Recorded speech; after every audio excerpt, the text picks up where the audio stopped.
Bismillahirrahmanirrahim. Assalamualaikum warahmatullahi wabarakatuh. Waalaikumsalam warahmatullahi wabarakatuh. Pemirsa Jember 1 TV yang dirahmati Allah, bahagia sekali saya Pia Mediana dapat kembali menjumpai Anda dalam program acara Tetes Embun, di mana nantinya kita akan menyimak sebuah tausiah keagamaan bersama narasumber yang kompeten dalam bidangnya. Pada episode kali ini, Tetes Embun akan mengangkat sebuah tema, yakni anak sebagai tunas harapan bangsa. Anak adalah calon generasi muda yang akan berjuang untuk meneruskan cita-cita perjuangan suatu bangsa. Anak adalah benih dan juga harapan yang dimiliki suatu bangsa untuk meraih kemajuan yang lebih baik. Seperti halnya kita menanam sebuah benih tanaman di sebuah tanah yang subur, tentu akan menghasilkan tanaman yang juga subur, indah, dan menghasilkan buah-buah yang segar juga lebat. Demikian juga untuk merawat anak, ketika ia ditumbuh kembangkan di tengah lingkungan yang baik, pendidikan yang baik, maka bisa dipastikan ia akan menjadi pribadi yang berkarakter, berpendidikan, dan juga berakhlakul karimah. Lalu bagaimana cara untuk mendidik anak agar menjadi tunas harapan bangsa yang baik menurut sudut pandang Islam? Selengkapnya akan kita bahas bersama narasumber yang telah hadir di studio kita kali ini, yakni Ustazah Dr. Hajah Fathiatur Rahmah MAG, yang juga menjabat sebagai Sekretaris Komisi Perempuan, Remaja, dan Keluarga Majelis Ulama Indonesia Jember. Kita sapa terlebih dahulu pemirsa. Assalamualaikum Ustazah. Waalaikumsalam warahmatullahi wabarakatuh, Mbak Fia. Selamat datang di Jember 1 TV tentunya. Alhamdulillah. Bagaimana kabarnya hari ini? Sehat dan baik. Alhamdulillah. Kalau boleh tahu, apa yang menjadi fokus akhir-akhir ini? Yang menjadi fokus tentu sebagai seorang ibu atau perempuan, yang pertama keluarga. Setelah keluarga, tugas amanah di kantor, di Prodi PAI, Fakultas Tarbiyah dan Keguruan Winhas Jember, kemudian juga di masyarakat. Wah, luar biasa. Ini aktivitas seorang perempuan yang benar-benar produktif dan bermanfaat, insya Allah. Amin. Karena kita ingin menjadi seperti hadis, Hayrun nas anfa'uhum linnas. Sama Betul seperti sekali. Mbak Fia ini, kita bisa memberikan banyak kemanfaatan bagi orang di sekitar kita. Amin, Allahumma amin. Dan Ustazah, ini menarik sekali tema kita pada hari ini adalah anak sebagai tunas harapan bangsa. Ya, pas Mbak Fia karena 23 Juli Hari Anak Nasional. Betul Jadi, sekali. pas ini masih di momen di bulan Juli ini, dan Kementerian Pemberdayaan Perempuan dan Perlindungan Anak mengambil tema Anak Terlindungi, Indonesia Maju. Jadi anak adalah aset utama suatu bangsa.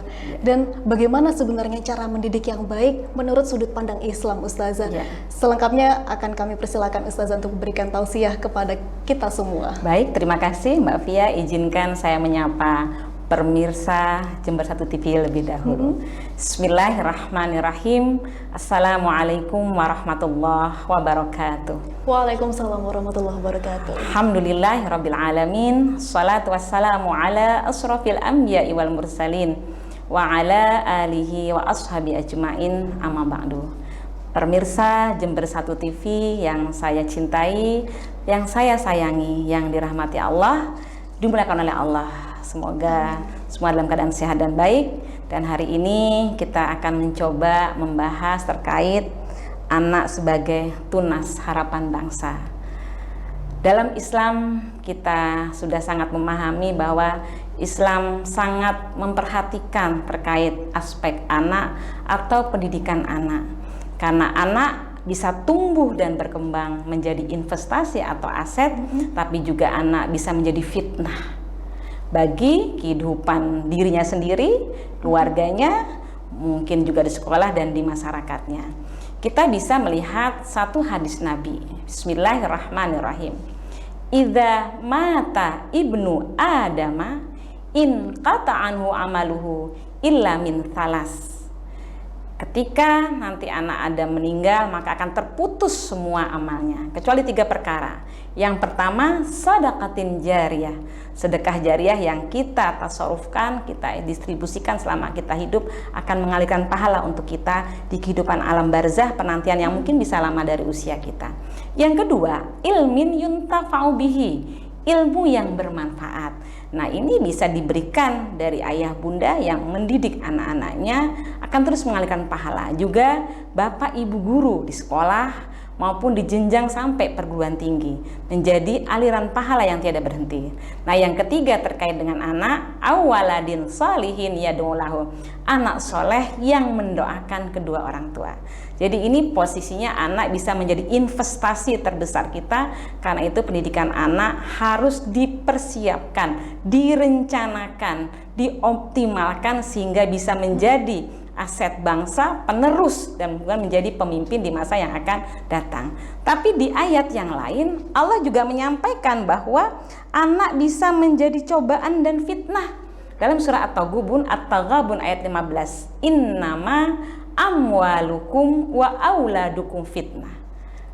Harta dan anak bisa menjadi cobaan bagi kita orang tua, bagi pendidik, bagi bangsa.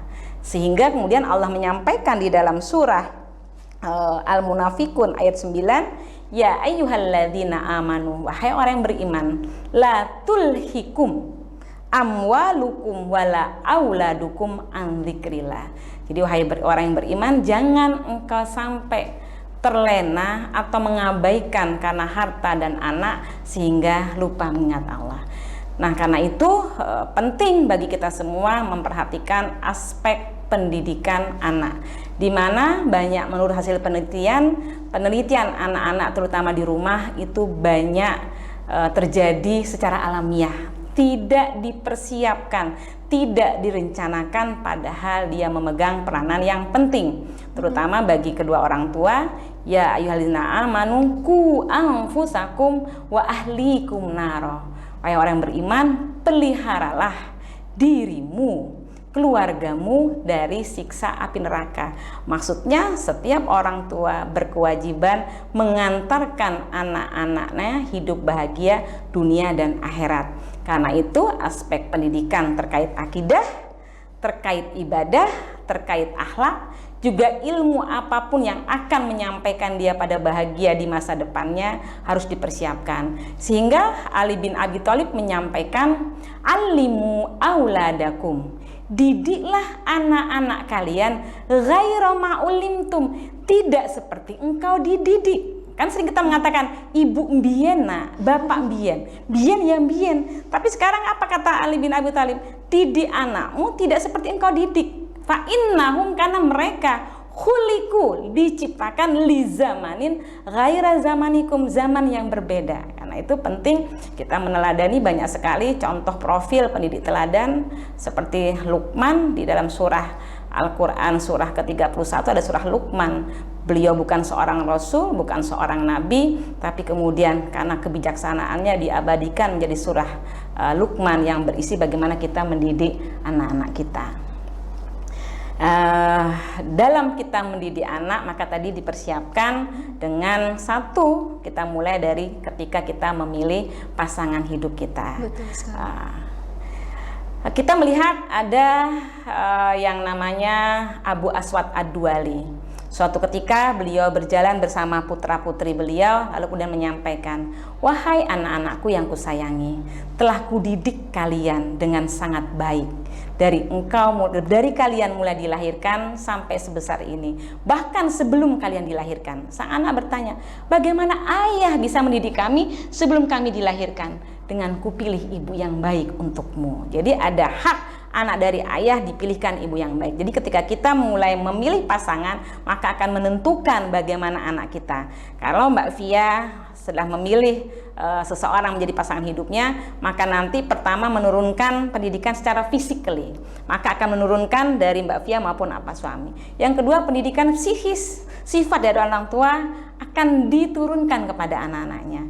Kemudian juga aspek-aspek yang lain. Karena itu lakukanlah atau pilihlah pasangan hidup kita sesuai dengan tuntunan Al-Quran maupun Sunnah Rasul. Misalnya tunkahul mar'atul arba, wanita dinikahi karena 4 hal: karena kecantikan, karena kekayaan, karena keturunan, karena agama. Maka pilih karena agamanya. Itu bagi laki-laki. Tapi bagi perempuan, idza ja'akum man tardawna dinah wa khuluquhu, bila datang kepada engkau laki-laki yang baik agama dan akhlaknya, jangan ditolak. Jadi memilih pasangan sudah menentukan. Setelah memilih pasangan, kemudian berjalan sampai ke pernikahan, lalui jalannya dengan hal-hal yang baik, tidak kemudian dilalui dengan kemaksiatan. Bagaimana keluarga sakinah akan kemudian bisa terwujud jika jalan yang ditempuh dari mulai perkenalan sampai pernikahan ada hal-hal yang melanggar aturan Allah. Kita melakukan pernikahan sesuai dengan aturan Islam. Nah, setelah kita menikah, maka kemudian untuk memiliki anak yang soleh dan soleha, hubungan suami istri yang menjadi ibadah harus diawali dengan doa. Maka tidak lupa pemirsa Jember 1 TV, awalilah hubungan kita dengan pasangan kita dengan doa. Bismillah, Allahumma janibna syaitan wa janibis syaitan ma razaqtana. Karena ketika kemudian kita tidak berdoa, kemudian lahirlah anak kita tanda kutip susah diatur. Kita mohon ampun kepada Allah sebagai orang tua karena dulu lupa berdoa, setannya ikut di sana. Ya, udah terlanjur. Nah, kemudian setelah kita berhubungan dengan pasangan kita, ternyata Allah ijabah dengan buah cinta di rahim kita. Maka sebagai ibu, sebagai calon ayah, sebagai keluarga di sekitarnya harus bisa memberikan juga pendidikan. Terutama ibu memberikan pendidikan fisik, pendidikan psikis, pendidikan spiritual. Pertama tentu memberi makanan yang halal dan thayyib. Dan ini juga termasuk salah satu nanti mengatasi masalah anak terkait stunting. Kemudian malnutrisi bagi anak. Jadi ibu menjaga makanan yang halal dan thayyib, maka anaknya akan lahir sehat fisik. Tidak cukup dengan itu, si ibu juga harus menjaga hati, menjaga perasaan. Lingkungan sekitarnya memberikan kasih sayang yang berlebih, karena ketika mengasihi ibu yang hamil akan mengasihi anak ini dalam janin. Maka akan lahir anak yang sehat psikis. Belum cukup, tapi harus pendidikan spiritual. Ayah dan ibu atau calon ayah, calon ibu kemudian mempertingkatkan atau meningkatkan ibadah dengan sholat yang tepat waktu, khusyuk, tambah sunnah, puasa, berdoa, sehingga ketika lahirlah anak sehat secara fisik, secara psikis, secara spiritual. Nah, setelah itu pun Mbak Fia dan pemirsa Jember 1 TV, setelah kita melahirkan anak, ada beberapa ajaran agama terkait dengan anak yang aspek atau berdampak edukasi. Yang pertama, kita adzankan telinga kanan, iqomahkan telinga kiri. Itu dia memberikan pendidikan bahwa anak dikenalkan dengan syiar Islam. Kemudian berfungsi mendengar kalimat-kalimat thayyibah, dan itu juga untuk membuang jeratan-jeratan setan yang ada di dalam diri anak. Kemudian setelah kita berikan ASI, kalau mengikuti sunnah Nabi, ada yang namanya tahnik. Jadi seorang sahabat mengatakan ketika saya punya anak, saya berikan kepada Rasulullah, dan Rasulullah melakukan tahnik. Jadi mohon maaf, memasukkan jari atau jempol kepada, kalau Nabi itu kurma yang masak, lalu kemudian dimasukkan atau ditekankan sedikit ke langit-langit atas, mohon maaf, bismillahirrahmanirrahim. Ini untuk menguatkan saraf mulut anak agar cepat kemudian menghisap ASI, dan itu memiliki dampak edukasi. Kemudian kewajiban seorang ibu dituntut untuk memberikan ASI. Wal walidatu yurdi'na auladahunna haulaini kamilaini liman arada ayyutimma radha'ah. Bagi ibu hendaknya menyusukan anak-anaknya jika ingin sempurna 2 tahun. Jika tidak, minimal mencukupi terkait dengan kesehatan, yaitu 6 bulan. Karena ASI memberikan dampak yang luar biasa, kesehatan fisik, kemudian emosional. Ketika ibu berikan ASI dengan berdoa, mengajak berkomunikasi, maka akan lahir anak yang percaya diri.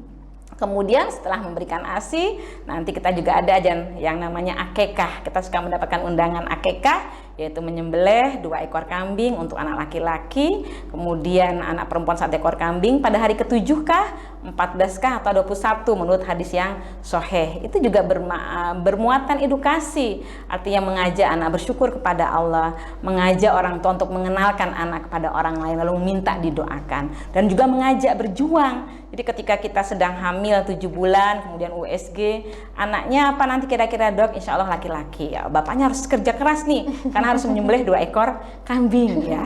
Dan kemudian mengenalkan, ini kan anak dikenalkan, mohon doa atas kelahiran putri pertama kali, namanya misalnya Fathia, kemudian agar menjadi putri solehah, karena doa dari banyak orang.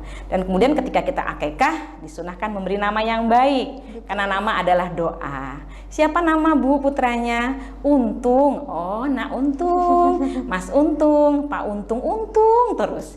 siapa namanya Bu putranya? Slamet. Oh, nak Slamet, Pak Slamet. Jadi orang ketika memanggil mendoakan terus menerus ya. Betul. Ada lagi ajaran yang lain, misalnya khitan bagi anak laki-laki diusahakan sebelum usia 10 tahun. Itu juga untuk kesehatan. Jadi kita mendidik anak dari mulai fase memilih pasangan, menikah secara islami, berdoa sebelum berhubungan, kemudian memberikan pendidikan ketika di dalam kandungan, pendidikan fisik, psikis, kemudian spiritual, dan ketika dilahirkan kita laksanakan ajaran-ajaran agama, dan pasti itu memberikan dampak edukasi dalam rangka menyiapkan anak-anak yang soleh, soleha, anak-anak yang pintar, anak-anak yang cerdas.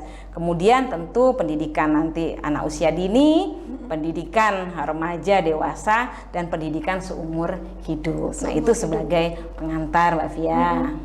Subhanallah, yang menarik sekali. Memang untuk membentuk anak sebagai tunas harapan bangsa ini bukan merupakan proses yang instan, namun banyak sekali hal-hal yang perlu kita pelajari, perlu kita lalui terlebih dahulu. Dan Ustazah, banyak sekali mungkin kita temui di sekitar kita, di lingkungan dekat kita, bahwasanya banyak terjadi pernikahan dini ataupun pernikahan yang berujung dengan perceraian.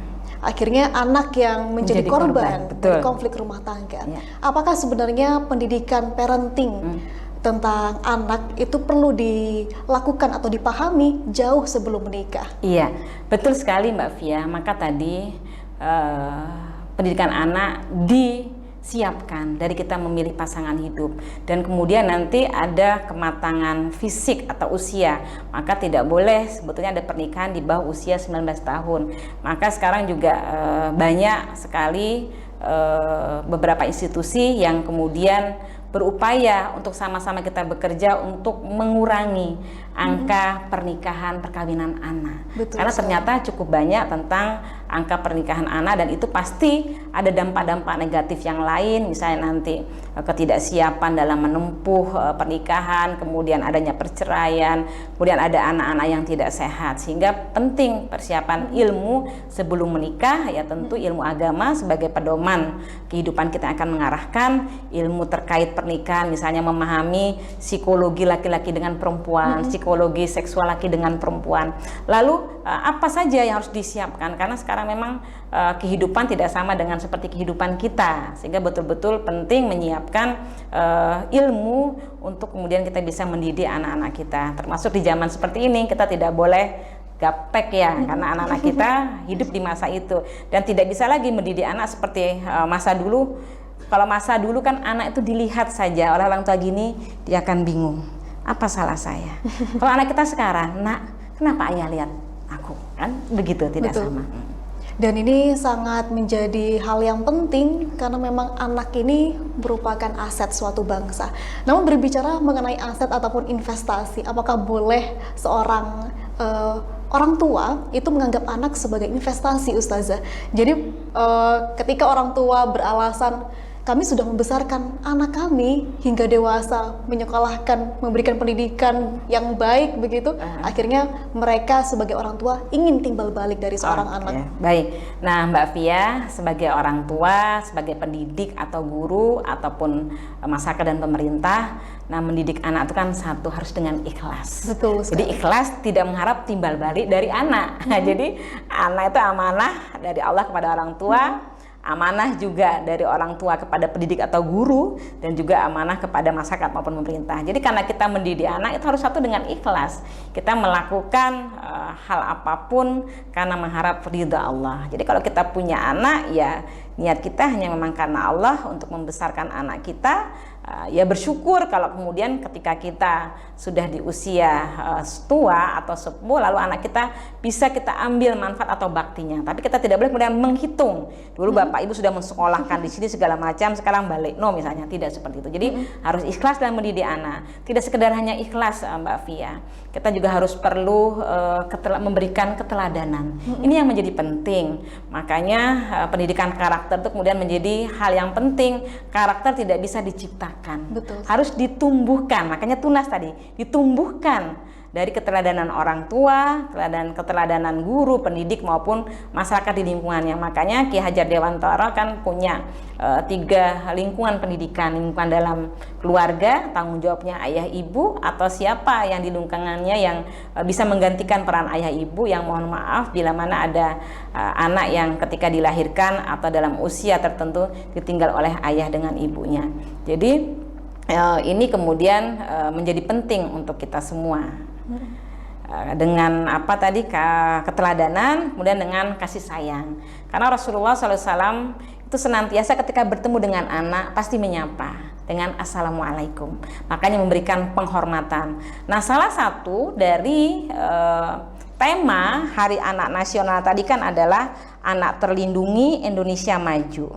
Nah, ini tujuannya adalah memberikan penghormatan. Nah, ternyata Rasulullah memberikan keteladanan, setiap menyapa anak assalamualaikum. Nah, kalau kita kan Mbak Fia biasanya kalau berjalan ketemu anak yang lucu, yang gemol, baru kita sapa, lucunya. Tapi kalau mohon maaf ketemu anak yang dalam tanda kutip dia mungkin setelah bermain dengan kondisi badan kotor atau apa, kita tidak sapa. Nabi selalu menyapa anak kecil, dan Nabi selalu memberikan kelemah lembutan atau kasih sayang. Suatu ketika sahabat Nabi Ummu Fadl, sahabiah Nabi, pernah menggendong putranya, kemudian digendongkan kepada Rasulullah SAW. Kemudian putranya pipis. Ketika pipis oleh Ummu Fadl segera ingin ditarik.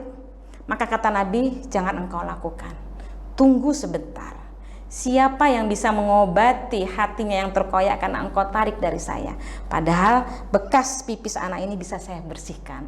Jadi Nabi tidak ingin memberikan kelukaan pada diri anak. Nah, karena itu saya kira pemirsa Jember 1 TV, kita harus mendidik anak tadi dengan keikhlasan, dengan kasih sayang, dengan kelemah lembutan. Dan lemah lembut itu menjadi penting. Dakwah Nabi itu juga bisa sukses karena kelemah lembutan. Sehingga Allah sampaikan di dalam surah Ali Imran ayat 159, "Fabima rahmatim minallahi linta lahum walau kunta faddan ghalidhal qalbi lanfaddu min hawlik fa'fu anhum wastaghfir lahum wasyawirhum fil amr fa idza azamta fatawakkal 'ala Allah innallaha yuhibbul mutawakkilin." Jadi karena Nabi berlemah lembut, tidak kasar, sehingga kemudian orang mudah menerima Islam.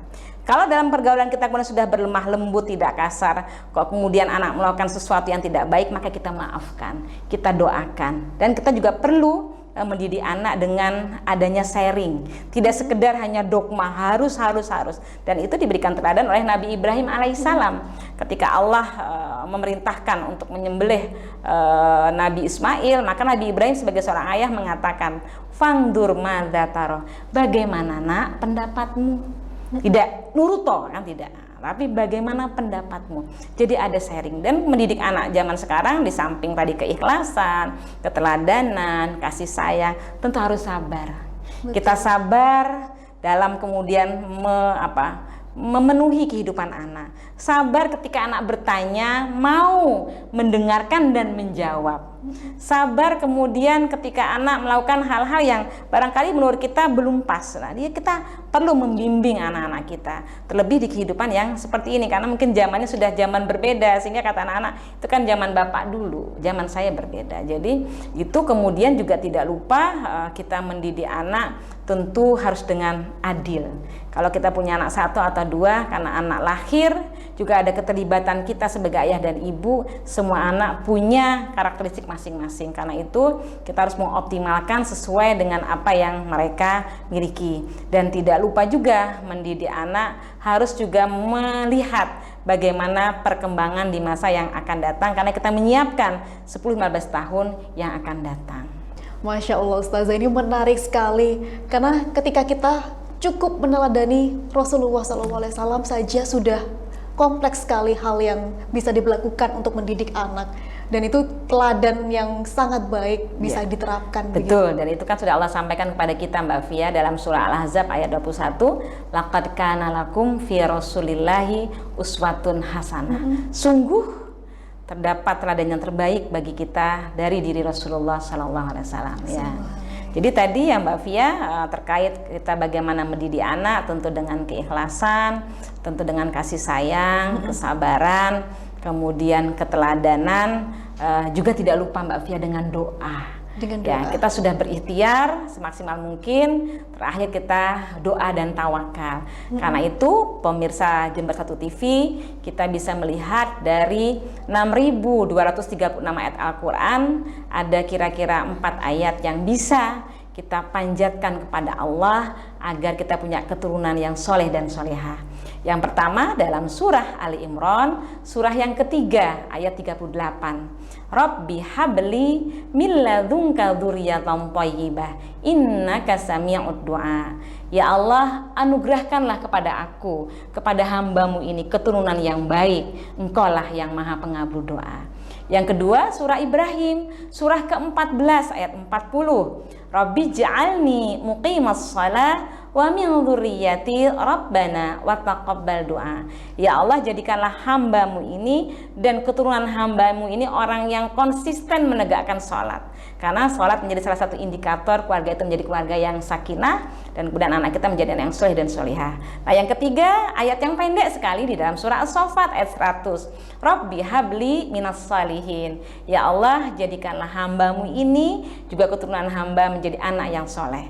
Kalau kita punya predikat solehah atau soleh, bukan sekedar nama kita Bu Solehah atau Pak Soleh, atau suami kita Pak Soleh, tapi kita punya predikat soleh dan solehah, maka dalam setiap saat semua saudara semuslim kita mendoakan di dalam sholatnya. Ketika at-tahiyat kita membaca wa ala ibadillahis shalihin. Dan yang terakhir surah Al-Furqan, surah ke-24.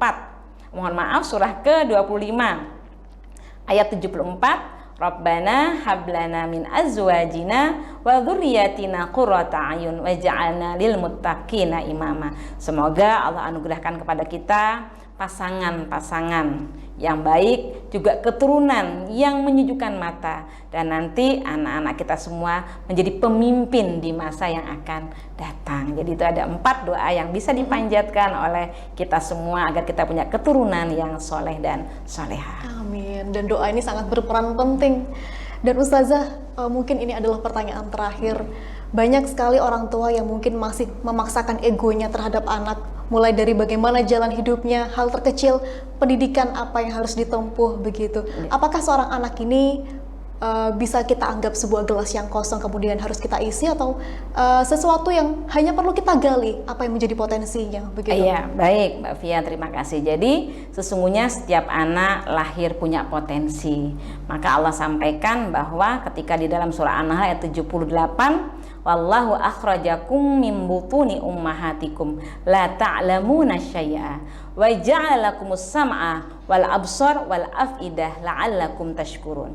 Jadi anak punya potensi yang dia akan menyerap ilmu pengetahuan atau apapun lewat pendengarannya, lewat penglihatannya, lewat hatinya. Karena itu sebagai orang tua kita tentu satu harus mengembangkan potensi yang dimilikinya. Kita mengarahkan, dan kalau bisa memang anak itu belajar sesuai dengan keinginannya. Karena pendidikan yang baik adalah ketika anak punya bakat, punya minat, maka kita tinggal mendorong.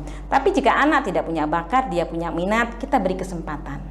Karena yang akan menjadi kehidupan adalah anak. Jadi kewajiban kita memang sebagai orang tua, satu, memberikan pendidikan akidah, pendidikan ibadah, akhlak, dan pendidikan dengan materi atau kurikulum yang dia akan hidup pada masanya. Terakhir setelah itu tadi kita berdoa dan tawakal, semoga betul-betul menjadi anak yang soleh dan solehah, anak yang anggun secara moralitas dan unggul secara intelektualitas, sehingga menjadi ulul albab. Ulul albab. Dan mungkin Ustazah bisa memberikan sebuah pesan kepada anak-anak di luar sana, karena ini juga memperingati sebuah hari anak begitu. Ya. Jadi silahkan. Terima kasih Mbak Fia kepada seluruh pemirsa Jember 1 TV. Selamat Hari Anak Nasional, dan kita semua menyayangi semua anak-anak Indonesia dan juga anak di mana saja. Karena itu mari kita berikan hak-hak anak sehingga anak akan bertumbuh dan berkembang dengan sangat baik. Maka ketika anak terlindungi, Indonesia akan maju. Kita semua bersama-sama untuk membantu pemerintah dalam mengentaskan, dalam mengurangi problematika terkait anak, misalnya terkait kesehatan, terkait pendidikan, termasuk juga ada stunting di sana, kemudian ada pernikahan anak. Sehingga kalau kita bekerja bersama antara orang tua, sekolah, pemerintah, masyarakat, insya Allah dengan kerja yang sama yang baik akan lahir ya ke depan pemimpin-pemimpin yang luar biasa di masa yang akan datang, yang akan membangun Indonesia semakin baik. Amin, Allahumma amin. Dan Ustazah, banyak sekali sebenarnya pertanyaan yang bisa kita bahas dan diskusikan dalam Status Embun kali ini, namun durasi kita yang hanya 30 menit membatasi dialog yang sangat menarik dalam episode kali ini. Semoga kita bisa lanjutkan di pertemuan yang akan datang. Betul sekali, dan tentunya semoga pahala bisa terus mengalir kepada beliau-beliau yang dengan tulus menyampaikan ayat Allah, terutama pada Ustadz Fathiyah yang telah berkenan Terima hadir dan kasih memberikan banyak ilmunya juga pada kita semua Amin, di amin, sini. amin, amin. Dan pemirsa, tentunya anak akan mendapatkan haknya, dan itu merupakan sebuah kewajiban. Maka anak diharapkan dapat melaksanakan kewajibannya yang perlu dia lakukan. Karena itu pertumbuhan anak kembali pada peran orang tua dalam menjaga dan juga mendidiknya. Setiap anak sangat perlu mendapatkan kasih sayang juga pendidikan dalam mengajarkan akhlak dan pengetahuan yang dapat menjadikannya seseorang yang bermartabat kelak. Semoga kita termasuk dalam golongan orang-orang yang selamat. Amin, Allahumma amin. Dan pemirsa, demikian tadi episode Status Embun pada kali ini. Semoga tayangan ini bisa memberikan manfaat bagi kita semua. Akhir kata, wallahu muwaffiq ila aqwamit thoriq. Wassalamualaikum warahmatullahi wabarakatuh. Waalaikumsalam.